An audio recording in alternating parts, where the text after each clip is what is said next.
कोशिश करते हैं कि बोर का एटॉमिक मॉडल ख़त्म कर लें।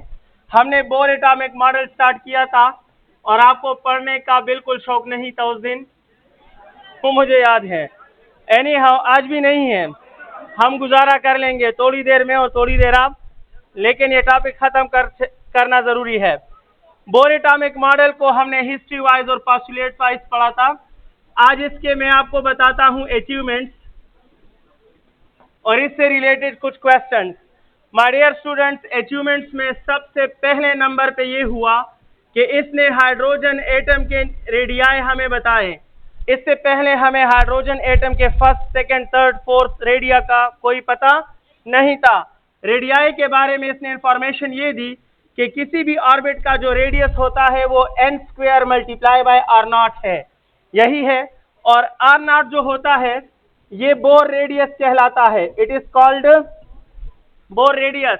It's value is 0.53 into 10⁻⁻10 metre. और n जो है ये ऑर्बिट है। अगर फर्स्ट ऑर्बिट का रेडियस ले रहे हो तो 1, अगर सेकंड ऑर्बिट का रेडियस ले रहे हो तो 2। इस इक्वेशन को किस किस तरह क्वेश्चन में इस्तेमाल किया जा सकता है?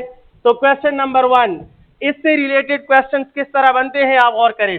The first question is the radius of second excited, the radius of second excited orbit in hydrogen atom is approximately equal to option A 4 times या 4 angstrom, option B 5 angstrom, 9 angstrom और option D 2 angstrom। शाबाश, अब solve करें, आप गलत कह रहे हैं। सेकेंड क्वेश्चन, क्वेश्चन नंबर 2, ये पहला क्वेश्चन हुआ। क्वेश्चन नंबर 2, इस इक्वेशन को यूज कर सकते हैं और आपसे कहूं कि the times increase in radius when electrons move from first to second excited state. अगर इलेक्ट्रॉन पहले एक्साइटेड स्टेट से दूसरे एक्साइटेड स्टेट में चला जाए, then the times increase in radius is option A, it is 5 times of r0, option B it is equal to 9 times of r0, option C it is equal to 9 by 5 times of r0 और option D 5 by 9 times of r0 और option E none of these. Last question, ये मैं वो format बता रहा हूं कि इस इक्वेशन को किस किस एंगल से क्वेश्चन में डाला जा सकता है। Question number 3, the difference, the increase in radius, the increase in radius of orbit because of first excitation in hydrogen atom, option A 3r0, 4r0, 2r0 और ऑप्शन डी r0। अब पहले question से start ले लें। What will your answer? ये equation तो बहुत आसान है, क्लास 8 और 9 के बच्चे भी ये पढ़ते हैं कि r is equal to n square r0। इसको मॉडिफाई करें, शाबाश। क्वेश्चन नंबर 1, सॉल्यूशन क्या होगा? द सिंपल केस इज, आप कहें sir the radius of second excited mean कौन सा ऑर्बिट? थर्ड, क्योंकि first orbit is non excited, unexcited होता है ना, and second orbit is first excited and third orbit is second excited. तो हम थर्ड ऑर्बिट के रेडियस की बात कर रहे हैं। तो आप कहें sir r3 is equal to 3 square r0, 3 square r0 होगा ना। और माय डियर स्टूडेंट, 3 स्क्वायर क्या होता है? 9 r0। तो हम क्या लेंगे? ऑप्शन 9, ठीक है। क्या कह रहे हो? वो 9 टाइम्स ऑफ r0 है और ऑप्शन 9 टाइम्स ऑफ एंगस्ट्रम है, r0 नहीं है। और एंगस्ट्रम 10⁻⁻10 को बोलते हैं। कितने को बोलते हैं? 10⁻⁻10 को बोला जाता है। तो इसको इस तरह पुट करें, 9 0.53 and 0.53 और साथ में क्या होगा 10 रेज़ टू पावर माइनस 10। अब आप जानते हैं 10 raise to power minus 10 is 1 angstrom, जानते हैं ना। और आप कैलकुलेट करके देखें तो 9.53 इज 4.77 और 10 raise to power minus 10 is angstrom. But जब इसको आप राउंड ऑफ करोगे 5 से ज्यादा है तो इट विल बिकम 5 एंगस्ट्रॉम। क्या बनता है? Approximately after round off you can opt के the radius of third orbit is 5 angstrom. समझ आ गई है?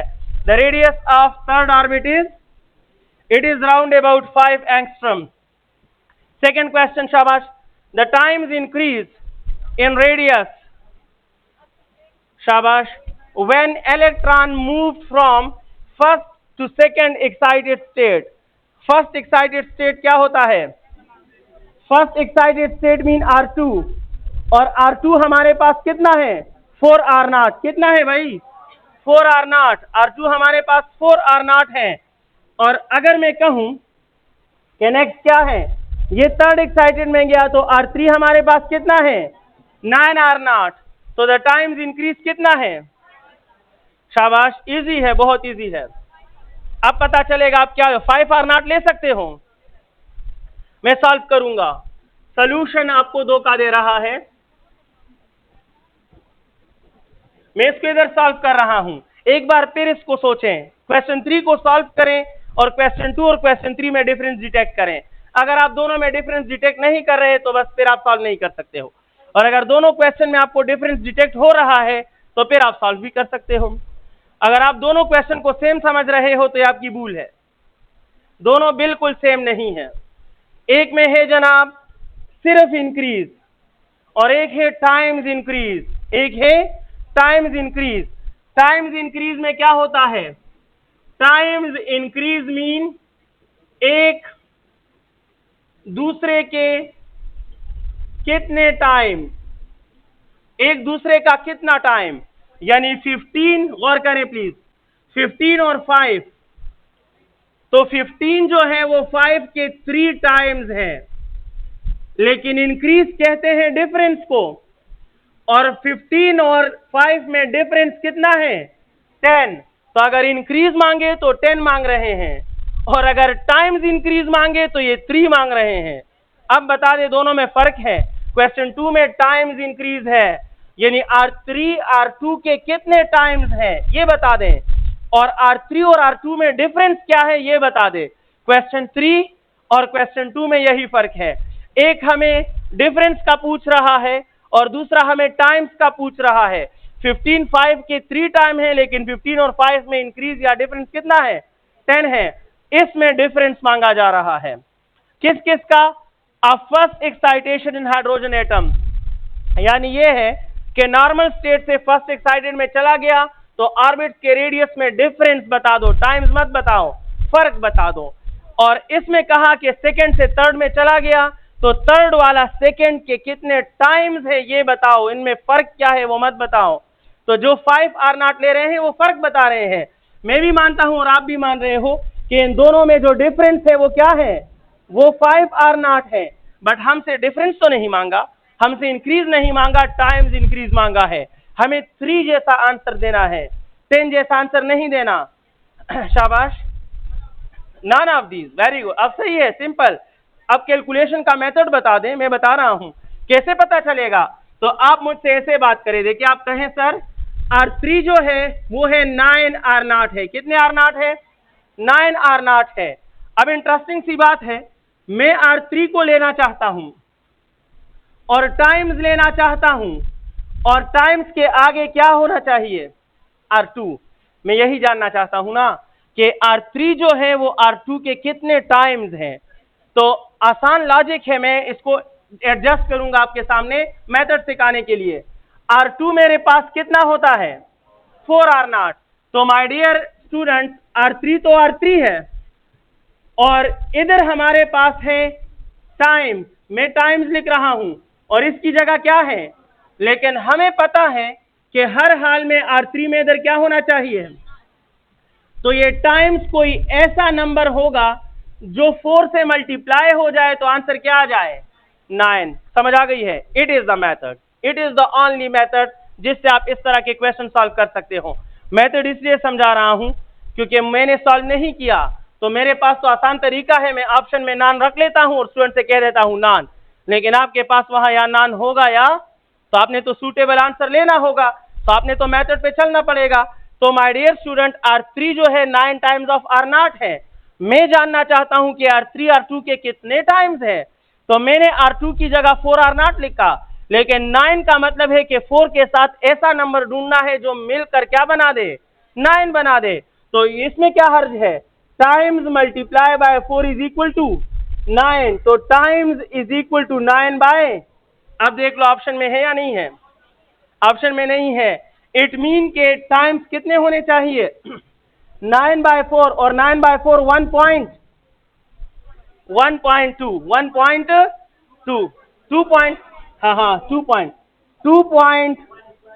2.2 आता है, बिल्कुल 2.2, इट इज 2.2। इसका मतलब ये है माय डियर स्टूडेंट कि R3 जो है, R3 is actually 2.2 times of R2। R3 is तकरीबन 2.2 टाइम्स ऑफ R2। तो जब टाइम्स इंक्रीज मांगे तो 2.2 मांग रहे हैं, और जब टाइम्स इंक्रीज नहीं सिर्फ इंक्रीज मांगे तो डिफरेंस मांगते हैं। अब हमारे पास आंसर क्या होगा, the correct answer is none of these, और कैलकुलेशन तरीका मैंने बता दिया, वो आप समझ गए हैं। अब अगर मैं कहूं इफ, अगर क्वेश्चन उल्टा कर लूं, electron jump from 4th orbit to 2nd orbit, the times change in radii will be, तो यही टेक्निक होगा, सिर्फ R4 is equal to how many times of R2 लोगे, तो R4 16 होता है, 4 स्क्वायर 16 होता है ना, तो 16 मल्टीप्लाई बाय 4 से ऐसा फैक्टर ढूंढना है जो कि हमें बताएं। मैं आंसर ले लेता हूं, इसका आंसर क्या होगा, आंसर क्या होगा, शाबाश, 10 पर क्वेश्चन पुश हुई। मैंने आइडिया समझाने की कोशिश की, आप किस हद तक समझे हो इस क्वेश्चन में पता चल जाएगा, लेकिन पहले ये क्वेश्चन सॉल्व करें, शाबाश। इस क्वेश्चन का आंसर बताएं। कहें सर सिर्फ इंक्रीज मीन डिफरेंस, यानी आप हमसे R2 माइनस R1 मालूम करवा रहे हो, pure difference, increase mean difference. R2 जो है ये 4 R0 और R1 जो है वो 1 R0, so the difference is 3 times R0, और करेक्ट ऑप्शन क्या है, दिस वन। अगर आप उस क्वेश्चन को समझ गए तो ये आप खुद सॉल्व करें, मैं कोई ऑप्शन नहीं दे रहा, क्वेश्चन वही ले रहा हूं, सिर्फ ऑप्शन चेंज है, आप खुद सॉल्व करें, शाबाश। Electron of hydrogen atom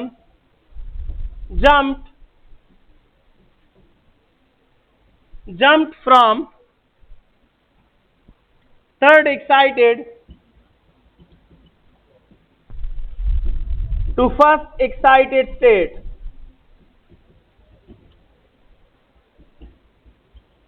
Then option A, R4 is equal to R4 is equal to 4 times of R2. Option B, R4 16 times of R2. Option C, R4 is equal to 2 times of R2, और option D none of these. मैंने time change नहीं, बस option में already times they दिए। Question आपके सामने है, solve आप खुद करें, तरीका आपको बता चुका हूं ऑलरेडी।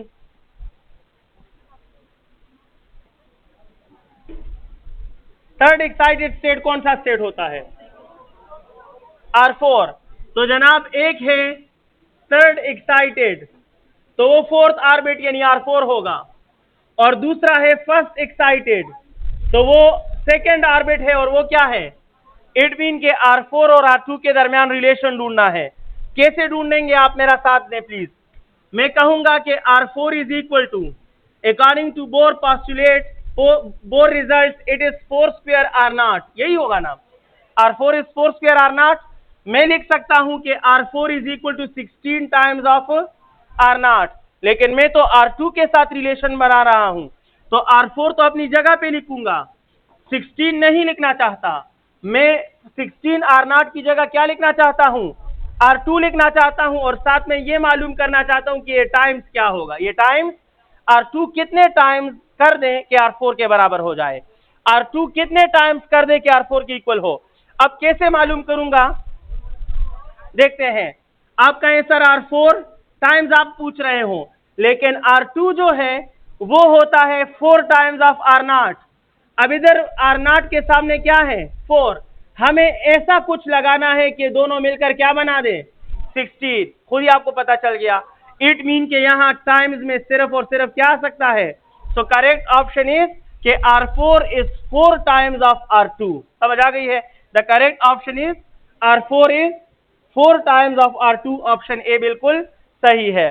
टाइम्स चेंज आपको बताया, इसके अलावा डिफरेंस बताया, इसके अलावा इंक्रीज डिक्रीज आप समझ गए हो। Let me put another result. Achievement में सेकंड हमारे पास है एनर्जीज। तो माय डियर स्टूडेंट्स, एनर्जीज के बारे में बोर ने काफी कैलकुलेशंस किए। एनर्जीज में अचीवमेंट्स ये है, फर्स्ट वन, एनर्जीज काफी ज्यादा हैं, एनर्जीज के अचीवमेंट्स काफी ज्यादा हैं। द फर्स्ट वन, इसने हमें पोटेंशियल एनर्जी भी बताई हर ऑर्बिट में, काइनेटिक एनर्जी भी हर ऑर्बिट में बताई, टोटल एनर्जी भी हर ऑर्बिट में बताई, और आयोनाइजेशन एनर्जी भी हमें बताई, और एक्साइटेशन एनर्जी भी हमें बताई। बोर एटॉमिक मॉडल ने हमें एनर्जी से related ionisation energy, excitation energy, total energy, kinetic energy और पोटेंशियल एनर्जी बताई है। इसके बारे में क्या बताया है, तो पोटेंशियल एनर्जी का फार्मूला होता है ke² divide by Rn। Rn mean radius of that orbit जिसमें आप पोटेंशियल एनर्जी ले रहे हो। लेकिन इसका आंसर हमेशा क्या होगा, नेगेटिव। पोटेंशियल एनर्जी के बारे में वो कह रहा है कि इट मस्ट ऑलवेज बी, और क्यों नेगेटिव है, क्योंकि यही वो एनर्जी है जिससे इलेक्ट्रॉन न्यूक्लियस के साथ बाउंड होता है। This energy is the energy of nucleus to the electron. ये वो एनर्जी है जो न्यूक्लियस उसको दे रही है कि ये एनर्जी मुझसे ले लो लेकिन मेरे साथ बाउंड रहो, मेरे साथ बाउंड रहो। It is the burning energy of electron in atom. तो इसलिए ये हमेशा नेगेटिव होगा। काइनेटिक एनर्जी के लिए फार्मूला है 1/2 या ke² divide by 2Rn, ke² divide by 2Rn। ये हमारे पास काइनेटिक एनर्जी, और ये हमेशा क्या रहेगी, इट इज ऑलवेज पॉजिटिव। अगर कोई पूछे कि ये पॉजिटिव क्यों है, why potential energy is always negative, because वो इलेक्ट्रॉन की अपनी एनर्जी नहीं होती, वो कौन देता है उसे, न्यूक्लियस देता है। और न्यूक्लियस क्यों देता है कि तुम मेरी इस एनर्जी के मुकाबले में बाहर भाग नहीं सकते। तो potential energy is a bounded energy, negative होगी। काइनेटिक इलेक्ट्रॉन की जेब में अपनी पड़ी हुई एनर्जी है। इसका मतलब क्या है भाई, काइनेटिक एनर्जी जेब में पड़ी, इसका मतलब क्या है, what is the basic concept behind the scene. शाबाश। ये हाइड्रोजन न्यूक्लियस है, ये ऑर्बिट है, इधर इलेक्ट्रॉन है। मैं कह रहा हूं कि ये न्यूक्लियस इसको अट्रैक्शन से एक एनर्जी दे रही है, और वो इसकी पोटेंशियल एनर्जी है, और ये इलेक्ट्रॉन को क्या कर रही है कि तुम बाहर नहीं जा सकती, इसीलिए ये एनर्जी हम नेगेटिव काउंट करते हैं। इलेक्ट्रॉन बेचारे के लिए नेगेटिव है। फिर मैंने कहा कि इस इलेक्ट्रॉन के पास एक जेब है, उस जेब में इसकी काइनेटिक एनर्जी पड़ी है। चलो ये तो कॉन्सेप्ट जहन में आता है कि न्यूक्लियस अट्रैक्शन से दे रही है और बाउंड करने के लिए दे रही है, बाउंडनेस में यूज हो रही है। ये काइनेटिक एनर्जी जो एक्स्ट्रा इस इलेक्ट्रॉन के पॉकेट में पड़ी है, इसका मतलब क्या होगा, बता सकते हैं, इसका मतलब क्या है। मोशन अच्छा है लेकिन जरूरी नहीं है। वेरी गुड, सही कह रहे हो, काइनेटिक एनर्जी मोशन है। कंसेप्चुअल आइडिया कुछ और है। Energy is analogous to work, it is analogous to. अगर मैं जमा खबर हो रही देखा, इस मार्कर में तार बांध दूं और इसको अपने सर के ऊपर घुमा रहा हूं, और एक जगह पर ये जाकर मैं रिलीज करूं, और ये मार्कर जाकर आप में से किसी के माथे से टकराए, तो ये माथे पर वर्क करेगा या नहीं करेगा। उस वर्क की वैल्यू इसके काइनेटिक एनर्जी के बराबर, उस वर्क की वैल्यू इसके काइनेटिक एनर्जी के। तो इलेक्ट्रॉन में पोटेंशियल एनर्जी 100 जूल है। इसका कंसेप्चुअल मतलब यह है कि ये न्यूक्लियस के साथ 100 जूल से बाउंड है, और इसमें काइनेटिक एनर्जी 50 जूल है। इसका मतलब है कि अगर यहां से ये आजाद हो गया और रास्ते में जिस पार्टिकल से टकराएगा तो उस पर ये 50 जूल का वर्क कर सकता है। ये 50 जूल का कुछ समझ आ गई है। So kinetic energy always positive है, और ये हमें बताता क्या है, it provide the value of expected work, the value of expected work on other particles. अगर ये इलेक्ट्रॉन इस ऑर्बिट से इस वक्त आजाद हो गया तो रास्ते में जिस पार्टिकल से टकराएगा उस पर वर्क करेगा। अगर इसकी काइनेटिक एनर्जी 10 जूल होगी तो पार्टिकल पर 10 जूल वर्क करेगा। अगर इसकी काइनेटिक एनर्जी 100 जूल होगी तो उस पार्टिकल पर 100 जूल वर्क करेगा। So the value of potential energy is the value of boundness and the value of kinetic energy in orbit provide us the value of work expected from electron in that state। उस state में वहां से हमें जो work मिलता है वो हमें बताता है। ये हमेशा पॉजिटिव है बिकॉज ये डिलीवर है, इसके पास अपनी मर्जी की एनर्जी है, इस पर न्यूक्लियस का बस नहीं चलता। टोटल एनर्जी क्या होगी आप नेट बताएं, मुझे आंसर साइन बता दें। एक क्वांटिटेटिव साइन होगा, टोटल एनर्जी मीन दोनों एनर्जीज का सम। और ऑलरेडी आप समझ गए हैं कि सर ये -1 है और ये +1/2 है, तो प्लस की वैल्यू कम है और माइनस की वैल्यू, तो नेट रिजल्ट माइनस आएगा या प्लस आएगा। और यही वजह है ना माय डियर स्टूडेंट कि कुछ इस बेचारे के पास आज़ादी की एनर्जी है, कुछ बाउंडनेस की एनर्जी है, बट बाउंडनेस ज्यादा है तो नेट रिजल्ट ये है कि ये बाउंड है और ऑर्बिट में है। ये जितना भी इसका मन करता है, इसका दिल चाहता है कि मैं बाहर जाऊं और वर्क दूं आप लोगों को, लेकिन बाउंडनेस की एनर्जी ज्यादा है, तो ये नेट रिजल्ट क्या है, net result mean it is in bounded state, so total energy represent the net result and therefore it is always negative। ये क्या है, ये भी नेगेटिव होती है क्योंकि बाउंडेड एनर्जी ज्यादा है और फ्री एनर्जी ज्यादा कम है। फ्री एनर्जी अपने मर्जी की एनर्जी कम है और बाउंडेड एनर्जी ज्यादा है, और रिजल्ट आपके सामने है कि ये एनर्जी से कहता है बाउंड रहो, इसके जेब में पड़ी एनर्जी कहता है बाहर जाकर वर्क डिलीवर करो, लेकिन उसकी वो एनर्जी कम है और बाउंडेड एनर्जी, तो ओवरऑल ये बाउंड ही रहता है जब तक बाहर से कोई बैरूनी इमदाद नहीं आएगा, ये अपनी एनर्जी से आजाद नहीं हो सकता और टोटल एनर्जी के साथ बाउंड रहेगा। नेट रिजल्ट क्या रहेगा, बाउंड, तो नेगेटिव होगा और ये -ke²/Rn, -ke²/Rn, this -ke²/Rn can be replaced as -E0/n², -E0/n², where minus boundness है क्योंकि नेट रिजल्ट क्या है, नेट क्या है जनाब, नेट बाउंडनेस है, इलेक्ट्रॉन नेट रिजल्ट पे बाउंड है, एटम में बाउंड है या नहीं, तो नेगेटिव शो करता है कि आखिरकार ये बाउंड है। एक एनर्जी कहता है इधर रहो, एक एनर्जी कहता है बाहर वर्क दो, लेकिन बाहर वर्क वाली एनर्जी कमजोर पड़ गई है, तो नेट रिजल्ट ये है कि बाउंडेड स्टेट में है।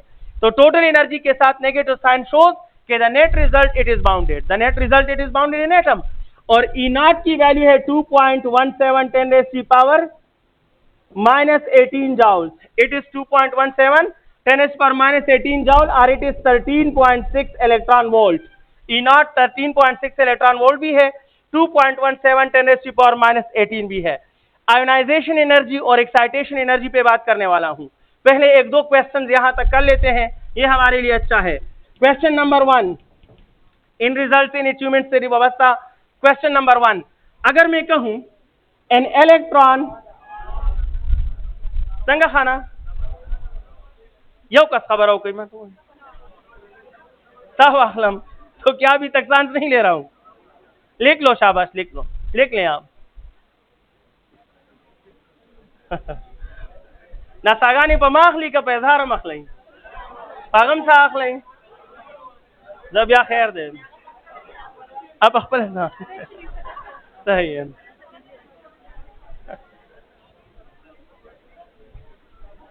जल्दी करें शाबाश, जल्दी करें।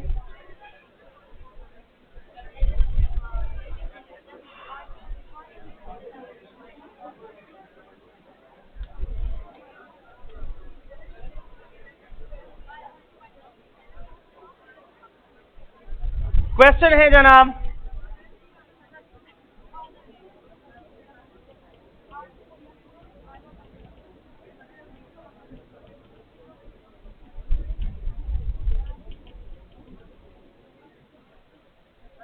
an electron exists in second excited state, एक minute,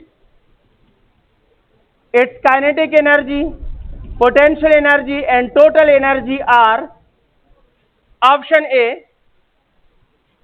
kinetic energy, potential energy and total energy are option A, it will be equal to -E0/4, option B, it will be equal to -E0/4, तो वैसे ही गलत हो गया। अब यहां पर kinetic energy positive है और टोटल एनर्जी और पोटेंशियल एनर्जी नेगेटिव है, तो उससे तो हम इसको गलत नहीं कर सकते। फिर आप कैसे कह सकते हो कि ऑप्शन बी गलत है? इसको सॉल्व करोगे जनाब, सोल्यूशन देके प्लीज। इसको देखकर आपने मालूम करना है कि सर हमने पढ़ा है कि K E square by R it is equal to E not by N square, it is equal to E not by, ये फैक्टर मैंने जानबूझकर लिखा है, K E square by R is equal to E not by N square, ये दोनों equal हैं। अब देखो मैं सॉल्यूशन करता हूं, कोशिश करता हूं आप समझ जाए। अगर जिसको नहीं समझना तो वो कम से कम खामोश रह सकते हैं। मैं ऑप्शन लूंगा काइनेटिक एनर्जी। मेरे पास काइनेटिक एनर्जी का फार्मूला है कि 1/2 के E square divide by are, यही है।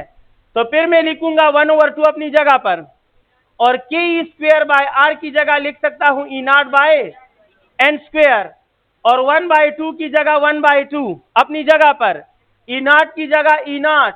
लेकिन ऑर्बिट हमें मिला है excited, second excited mean third orbit. तो माय डियर स्टूडेंट मैं इधर लिखूंगा 3 square, it mean kinetic energy बनेगी E not divide by 9 multiply by 2, 18। तो kinetic energy E not by 18 है। अगर ये क्वेश्चन आपके सामने आएगा तो इस तरह सॉल्व करोगे, और एक बार सोल्यूशन कर लिया तो जो ऑप्शन में हो वो ठीक है, नहीं है तो गलत है, नॉन। ये काइनेटिक का इवैल्यूएशन बताया मैंने आपको। अब अगर मैं कहूं कि मुझे पोटेंशियल चाहिए, तो आप कहेंगे sir potential is minus K E square over are, लेकिन के ई स्क्वेयर ओवर आर की जगह क्या लिख सकता हूं? ई नॉट। तो माइनस तो अपनी जगह पे, और इसकी जगह होगा ई नॉट बाय एन स्क्वेयर, तो माइनस ई नॉट बाय 9। तो इट मीन के काइनेटिक के लिए ये होना चाहिए था और पोटेंशियल के लिए ये होना चाहिए था। अब टोटल एनर्जी देखे, total energy is equal to क्या है? शाबाश, टोटल एनर्जी में क्या है?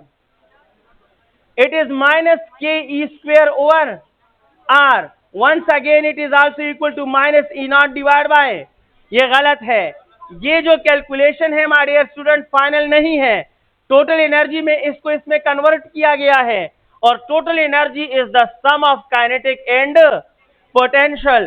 तो इसको डायरेक्ट इससे आप सॉल्व नहीं कर सकते हो, ये individual equation for kinetic and potential है। टोटल के लिए आप इसको जनरलाइज करोगे, इसमें कन्वर्ट करोगे, कैलकुलेशन जाके चेक करें, तो इधर से डायरेक्ट सोल्यूशन नहीं करोगे। टोटल के लिए कहोगे कि it is kinetic energy plus potential energy. तो काइनेटिक एनर्जी हमारे पास बनती है ई नॉट डिवाइड बाय 18 प्लस ये बनती है minus E not divide bye, अब इससे जो कुछ भी आता है वो टोटल एनर्जी का आंसर होगा। मेरी बात समझ गए हैं? जो भी आंसर आएगा that will be the answer, negative में आएगा और वही आएगा ई नॉट बाय ना, वही आएगा। आप चेक करें क्योंकि उससे डिराइव्ड है, लेकिन रूल के मुताबिक इससे नहीं, आप इससे सोल्यूशन करोगे। मेरी बात समझ गए हो? मैं ऐसे क्वेश्चन बना सकता हूं कि इसमें आपको उलझा सकता हूं और ये आपको रास्ता देगा। एनी हाउ इसमें करेक्ट आंसर क्या है? करेक्ट आंसर है नॉन। मैंने तीनों एनर्जीज का इवैल्यूएशन फैक्टर आपको बताया कि कैसे सॉल्व करोगे। नेक्स्ट हमारे पास है, इसके क्वेश्चंस अभी हैं। क्वेश्चन नंबर 2, एनर्जी से रिलेटेड क्वेश्चन की बात करते हैं। क्वेश्चन नंबर 2 है that if an electron exists in second orbit, if an electron exists in second orbit, the ratio of kinetic energy and potential energy is option A 1:1, 1:2, 2:1 और option D none of these. Answer क्या होगा? General बात करें, और general बात यह है कि हम लिखेंगे kinetic energy versus potential energy, kinetic energy versus potential. तो माय डियर स्टूडेंट ये है 0.5 के ई स्क्वायर ओवर आर, और ये है 1 के ई स्क्वायर ओवर आर। ये दोनों क्या हो जाते हैं? ये दोनों कैंसिल हो जाते हैं। सो हमारे पास आंसर है 0.5/1 और it is 1/2/1। The ratio is 1:2। आपने क्या सीखा? 1:2 तो आंसर है, कुछ और सीखा इससे? एक और क्लू आपको मिला या नहीं मिला? 1:2 क्या है वो क्लू? शाबाश। मैंने जनरल क्यू सॉल्व किया, सेकेंड ऑर्बिट क्यू पुट नहीं किया। इसका मतलब है कि first orbit, second orbit, third orbit, fourth orbit, fifth orbit, किसी भी ऑर्बिट में the ratio of kinetic and potential is equal to 1:, समझ आ गई है? The ratio of kinetic and potential is equal to 1:। मैंने ऑर्बिट में 2 पुट नहीं किया, मैंने ऑर्बिट में 1 पुट नहीं किया। मैंने जनरल रिलेशन से कहा कि जिस ऑर्बिट का रेडियस इधर है उसी ऑर्बिट का रेडियस इधर है, बस काइनेटिक में 1/2 है और पोटेंशियल में 1 है, इसीलिए रेशियो हमेशा क्या रहेगा? 1:2 रहेगा। आप समझ गए हो या नहीं? इसको सॉल्व करें प्लीज। नेक्स्ट जो हमारे पास आइडिया है आयोनाइजेशन एनर्जी का है, आयोनाइजेशन एनर्जी, और नेक्स्ट है एक्साइटेशन एनर्जी। इसका सिर्फ एक क्वेश्चन आपसे करूंगा, काफी है। आयोनाइजेशन एनर्जी और एक्साइटेशन एनर्जी, इसकी बात करते हैं। तो my dear student, ionisation energy का मतलब है इलेक्ट्रॉन को इन्फिनिटी पर ले जाने वाली एनर्जी। इलेक्ट्रॉन को इन्फिनिटी पर ले जाने वाली एनर्जी। और एक्साइटेशन एनर्जी का मतलब यह है इलेक्ट्रॉन को हायर ऑर्बिट में ले जाने वाली एनर्जी।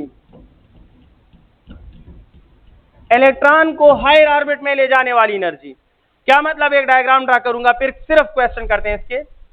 अगर मैं कहूं ये हाइड्रोजन का न्यूक्लियस है और ये फर्स्ट ऑर्बिट है, ये सेकेंड ऑर्बिट है, ये थर्ड ऑर्बिट है, ये फोर्थ ऑर्बिट है, इस तरह ये last orbit, let us consider it is infinity. अब बात करते हैं, कैलकुलेशन फैक्टर बताऊंगा। अगर इलेक्ट्रॉन फर्स्ट ऑर्बिट में है और आप इसे फर्स्ट ऑर्बिट से इंफिनिटी पर ले गए, तो जो एनर्जी होगी that is first ionisation energy. वो फर्स्ट आयोनाइजेशन कहलाती है। फर्स्ट ऑर्बिट से इंफिनिटी तक जो एनर्जी चाहिए, फर्स्ट आयोनाइजेशन एनर्जी, आप जानते हैं। और अगर इलेक्ट्रॉन सेकेंड ऑर्बिट में है और इसको आप इंफिनिटी पर लेके जाओगे तो it is second ionization energy, second ionization energy. और इसका तरीका मालूम करने का क्या है? इसका आयोनाइजेशन एनर्जी याद रखिए कि it is equal to positive ionisation energy is equal to plus total energy में नेगेटिव है, और इसमें क्या है? पॉजिटिव, बिकॉज ये एनर्जी इसको आजाद कर रही है। इंफिनिटी मीन के इलेक्ट्रॉन बाउंडनेस से और आजादी देने वाली एनर्जी नेगेटिव नहीं होती, क्या होती है? तो वो टोटल एनर्जी तो बाउंड रखती है, लेकिन ये वो एनर्जी है जो आजादी दे रही है, तो ये पॉजिटिव होगी और वो नेगेटिव। फार्मूला वही होगा, प्लस E0/n²। ये आयोनाइजेशन एनर्जी का फार्मूला है। यानी फर्स्ट आयोनाइजेशन तो इधर 1 लिखोगे, सेकेंड आयोनाइजेशन तो इधर 2 लिखोगे, थर्ड आयोनाइजेशन तो इधर 3 लिखोगे, एंड सो ऑन। और E0 की वैल्यू वही है 13.6 या 2.17 10⁻⁻18। ये तो आयोनाइजेशन एनर्जी का फार्मूला है। अब एक्साइटेशन पोटेंशियल क्या है? सॉरी, एनर्जी, पोटेंशियल इससे बाद क्वेश्चन में टच करूंगा। अगर इलेक्ट्रॉन इस ऑर्बिट से इस ऑर्बिट में चला गया, the energy is called first excitation. It is called first excitation energy. अगर इलेक्ट्रॉन इस फर्स्ट ऑर्बिट से सेकेंड ऑर्बिट में चला गया, थर्ड में, सॉरी, अगर सेकेंड में चला गया तो फर्स्ट एक्साइटेशन, और अगर थर्ड में चला गया then it is second excitation. It is second excitation energy. First से सेकेंड में फर्स्ट एक्साइटेशन एनर्जी, और फर्स्ट से थर्ड में सेकेंड एक्साइटेशन एनर्जी है। Second excitation is not from second to third, it is from first to third. समझ आ गई है? द ग्राउंड स्टेट तेरो मार्कर इलेक्ट्रॉन दे ग्राउंड स्टेट बांधे प्रोत है। ये सेकेंड ऑर्बिट है, इसके ऊपर थर्ड ऑर्बिट है, तो जो एनर्जी इसको यहां से यहां ले जाए फर्स्ट एक्साइटेशन, और जो इसको यहां से थर्ड पे ले जाए वो सेकेंड एक्साइटेशन। समझ आ गई है? तो with respect to first orbit first excitation, second excitation, third excitation है। इस एनर्जी का फार्मूला क्या होगा? तो याद रखें, एक्साइटेशन एनर्जी का जो फार्मूला है that is always equal to energy in higher orbit minus energy in lower orbit. Energy in higher orbit minus energy in lower orbit, energy in higher orbit minus energy in lower orbit, यानी first से second में जाएगा तो E2 minus E1, और first से third में जाएगा तो E3 minus E1, and so on and so on. अब मैं इसके क्वेश्चंस करता हूं, एक्साइटेशन, आयोनाइजेशन, एनर्जीज और पोटेंशियल्स के कुछ क्वेश्चन।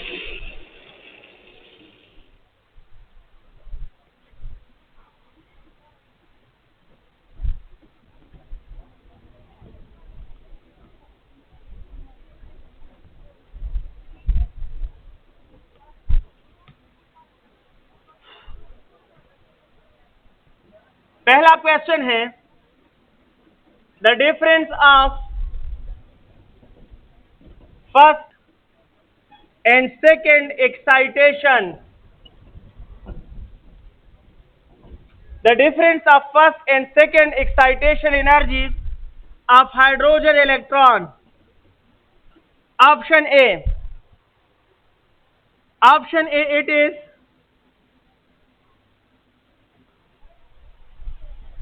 13.6 minus 3.4, क्या बनता है?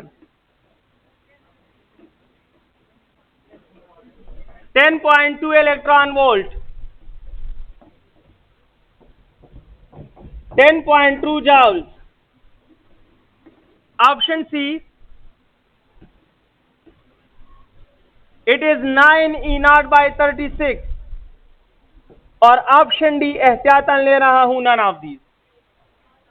एक क्वेश्चन और कर लेते हैं, मैं एनर्जी से पोटेंशियल्स की तरफ आ रहा हूं, और क्वेश्चन है my dear student, what is the excitation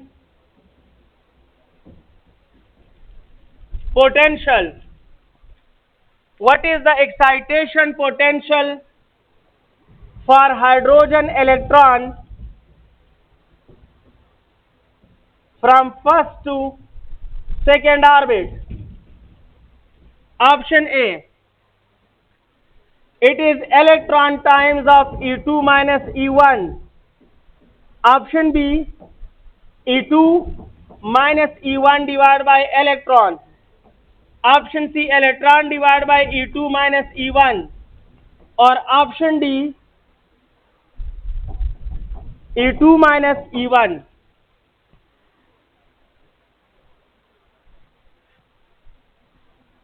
question number 3,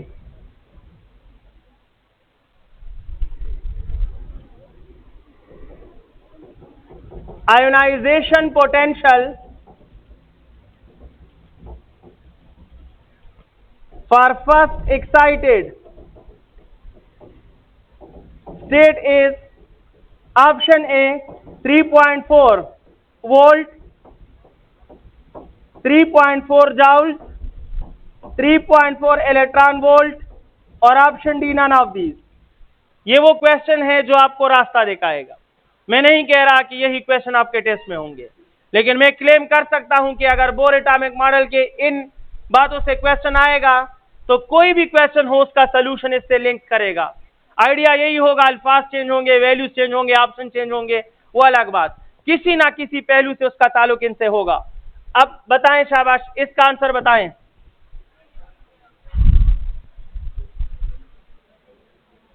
easy है, मुश्किल नहीं है।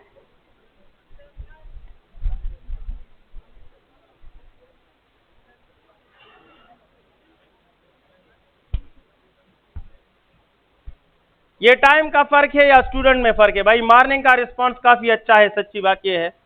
जीवन को भी पढ़ा रहा हूँ, वो काफी क्विक रिस्पांस, हालांकि वहां मैं फ्रेश होता हूँ, आपसे वो क्वेश्चन कर ही नहीं रहा हूँ जो उनसे मैंने किए, उनको ज्यादा पढ़ाता हूँ, वो भी एफिशिएंसी उनकी ज्यादा होती है, मॉर्निंग में फ्रेश होते हैं, हमें भी थोड़ा फ्रेशनेस मिलता है। आप सुबह 7 बजे से पढ़ा रहे हैं तो अभी तक वो एफिशिएंसी कहाँ रहती है? हम मशीन तो नहीं है ना, लिविंग है, लिविंग पावर वेरिएबल होता है। बताएं शाबाश, उनका रिस्पांस वाकई में अच्छा है, इधर का रिस्पांस उसके मुकाबले में काफी वीक है। जी जी, इसका जी बोले प्लीज। देखिए कम ऑप्शन ही खाना, one of these, none of these. अच्छा सुने, अगर आप गलत लेते तो अच्छा होता।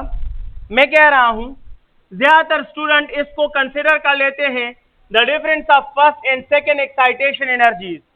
तो पता है वो क्या लेते हैं, उनके जहन में होता है कि E1 होता है 13.6 और E2 होता है ये -13.6 और ये -3.4, वो ये समझते हैं और वो फौरन ले लेते हैं कि सर आप इनका डिफरेंस लेना चाहते हो, तो -13.6 -3.4, तो ये -13.6 +3.4 which is equal to 10.2 electron volt. मैंने इसको माइनस नहीं दिया, अगर माइनस दे दूं तो फिर आपका आंसर क्या होगा, ऑप्शन ए होगा ना। यही मैं कह रहा हूं, मुझसे गलती हुई, मुझे इधर माइनस देना चाहिए था। अगर इधर माइनस हो भी उसके बावजूद भी आंसर ये गलत है। आंसर ये, क्योंकि keep it in your mind, ये ऑप्शन इसलिए गलत नहीं था कि इसमें माइनस नहीं था, ये इसलिए गलत था क्योंकि मैंने एक्साइटेशन एनर्जी का डिफरेंस मांगा और आपने आयोनाइजेशन एनर्जी का डिफरेंस लिया। और मैंने डायग्राम से एक्सप्लेन किया, इधर डायग्राम से मैंने आपके लिए एक्सप्लेन किया कि आयोनाइजेशन एनर्जी कुछ और है और एक्साइटेशन एनर्जी कुछ और है। द मार्कर इलेक्ट्रॉन दे दलान दी स्टेबल स्टेट से, ग्राउंड स्टेट से, वो एनर्जी जो इसको यहां से यहां लाए ये फर्स्ट एक्साइटेशन एनर्जी है, और जो इसको यहां से इंफिनिटी पर ले जाए वो फर्स्ट आयोनाइजेशन है। 13.6 फर्स्ट आयोनाइजेशन है, ये फर्स्ट एक्साइटेशन। कुछ समझ आ रही है?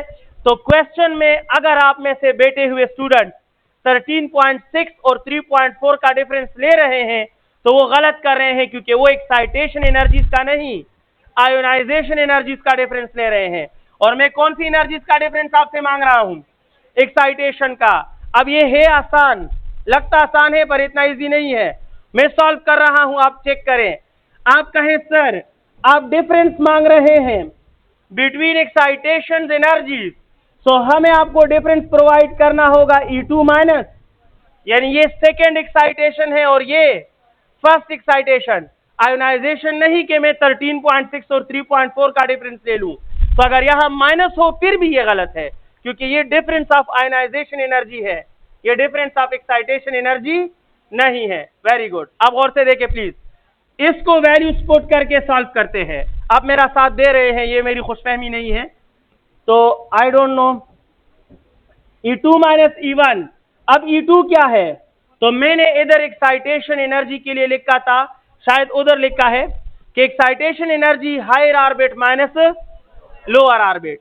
तो सेकेंड एक्साइटेशन में हायर ऑर्बिट क्या होता है, दाचिक राखी गोरा, गलत राना की फिर मुश्किल है।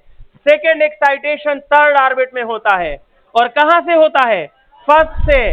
तो हर excitation energy higher minus lower, तो सेकेंड एक्साइटेशन में हायर एनर्जी क्या है, 3 है, और लोअर क्या है, 1 है।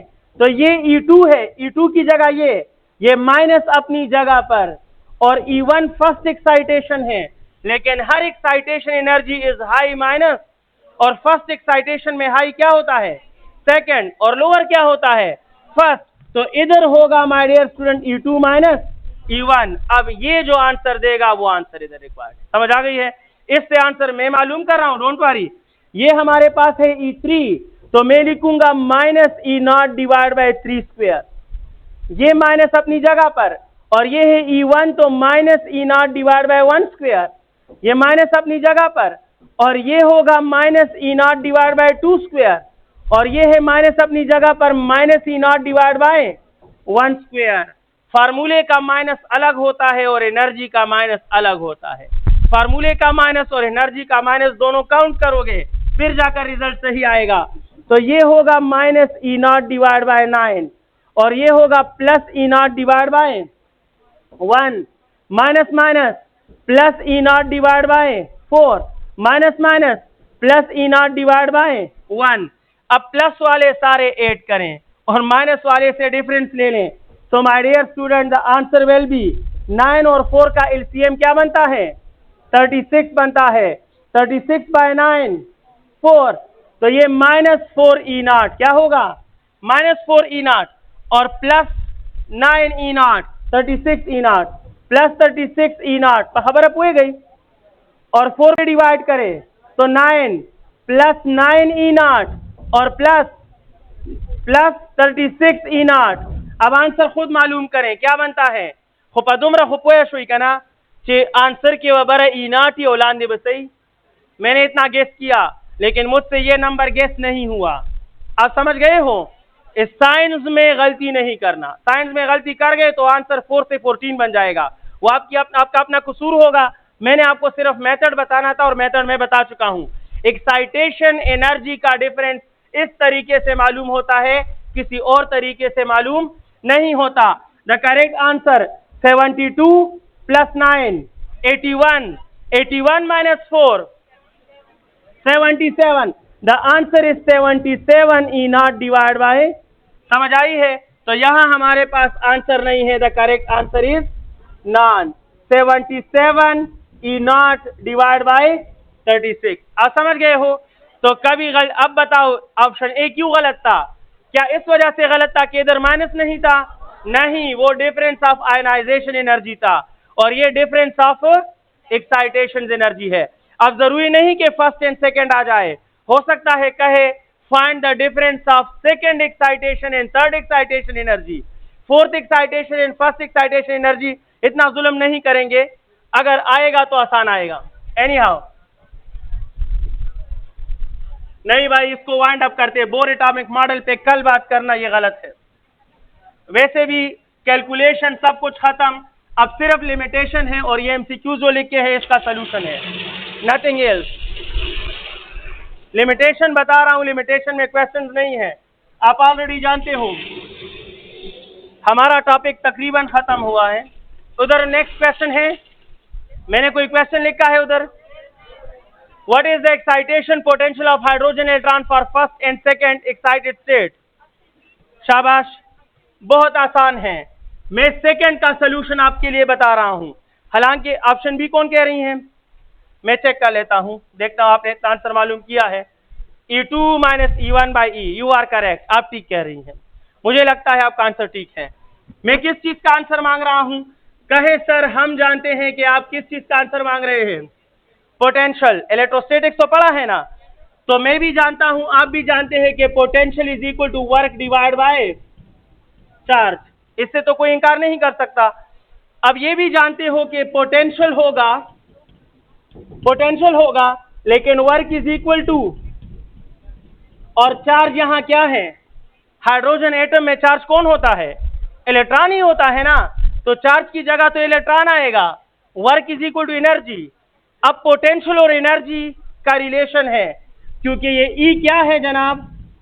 ये ई फिक्स्ड है, ये ई फिक्स्ड है। अगर ई फिक्स्ड है तो सारा रिलेशन इन दोनों के दरमियान है।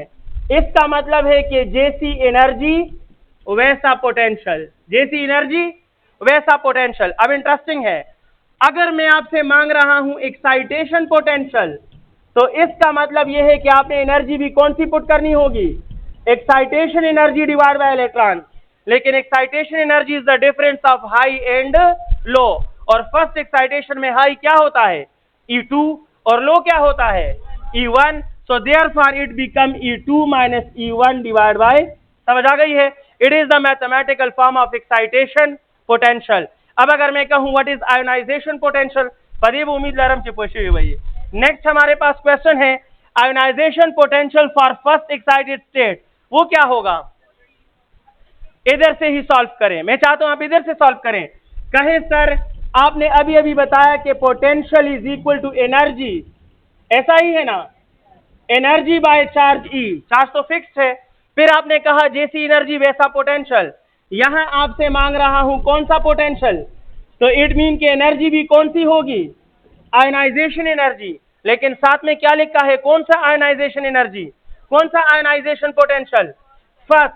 अगर फर्स्ट आयनाइजेशन है, अगर फर्स्ट आयनाइजेशन पोटेंशियल है तो फर्स्ट आयनाइजेशन एनर्जी भी, और फर्स्ट आयनाइजेशन एनर्जी मैंने आपको बताया ना कि +E0 डिवाइड बाय n²। तो फर्स्ट का मतलब है इधर क्या पुट करोगे? इधर 1 पुट करोगे। Hence the correct answer is E0 divide by, गौर करें, E0 डिवाइड बाय E होगा, but E0 is 13.6 electron volt, और ये भी इलेक्ट्रॉन फर्स्ट है या सेकंड है? मुझे लगता है सेकंड मैंने दिया है। फर्स्ट एक्साइटेड तो एक्साइटेड नहीं बोलते और फर्स्ट बोलते हो। First excited mean second, first excited mean second, तो you are talking about second. अगर सेकेंड है तो इधर डिवाइड बाय 2 स्क्वायर, कहां पे 1 लोगे? आप कहें सर अगर ये 2 स्क्वायर है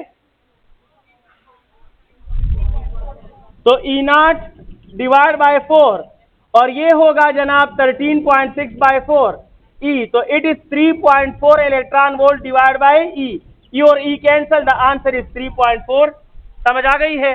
the correct option in this question is 3.4 volt. Option A सही है। इसके लिमिटेशंस है जनाब, और लिमिटेशंस ये है कि बोर एटॉमिक मॉडल में जीमन इफेक्ट का कोई जिक्र, जीमन effect is the splitting of spectral lines by the help of magnetic field, इसका जिक्र नहीं है। स्टार्क इफेक्ट नहीं है, बिकॉज बोर एटॉमिक मॉडल कोई आइडिया नहीं देता the splitting of spectral lines by the help of electric field. इसमें 2 इलेक्ट्रॉन सिस्टम का कोई एक्सप्लेनेशन नहीं है, ये इसके लिमिटेशंस है, फॉल्ट नहीं है। बोर एटॉमिक मॉडल में कोई भी बात गलत नहीं है, लेकिन इसमें बहुत सी बातें मौजूद नहीं है, बहुत सी बातें। समझ आ गई है? और भी है इसमें बातें, डी ब्रॉगली से रिलेटेड है, बट उसमें एमसीक्यूज बंदा करता है मॉडर्न फिजिक्स में, वो इजहार पढ़ा लेगा।